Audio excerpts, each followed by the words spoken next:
I turned on my torch and she was already standing a foot to my right, taller than the doorframe, no mouth, no eyes. And she already knew my name, not because she had learned it, but because it had always been hers. Welcome to Untold Lores. What she looked like 3 of 4. I turned the torch on. She was standing a foot to my right, facing me. She had been standing there the whole time. She was tall. Taller than the door frame, which meant her neck was bent at an angle, her chin tucked down toward her collarbone.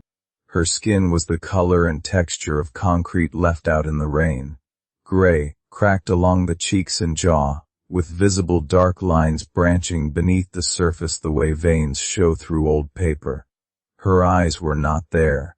Where her eyes should have been there were hollow spaces, deep and black, with thin red cracks running from the inner corners outward like something had dried and split. Her hair was black and wet and plastered flat across her face in sections, clinging to the cracks in her skin. She wore a white dress, sleeveless, that had rotted to gray at the hem and was stained dark in a pattern that started at her knees and climbed. Her hands were at her sides. I looked at her hands. I could not stop looking at her hands. Her fingernails were dark and very long and each one bent backward at the first knuckle, away from her palm, the way a nail bends when it has been pulled and then grown back wrong. Every finger. She was not touching the floor. I know this because the torch beam was pointed downward when I turned it on and I saw the gap between the bottom of her feet and the concrete.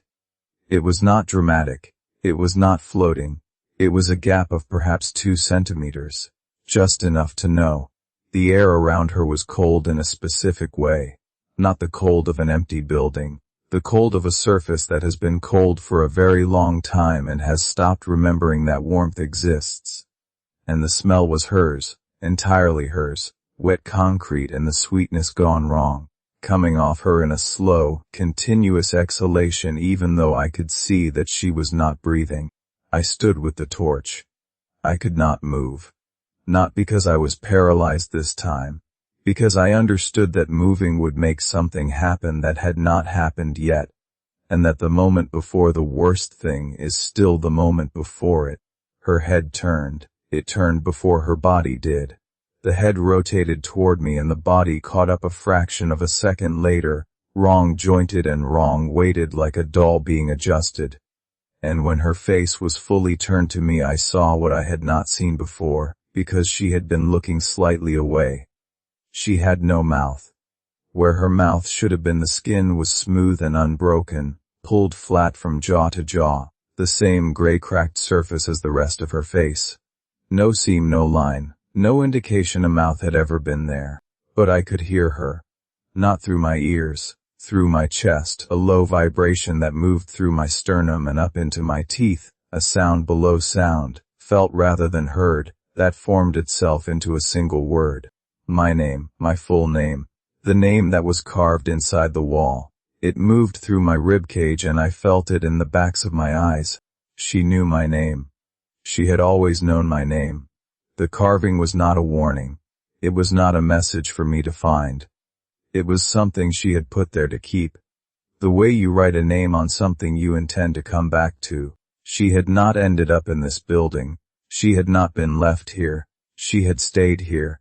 Deliberately. She had waited in Unit 1313 through 4 years of emptiness and she had been waiting specifically, because someone was going to be sent to open that wall.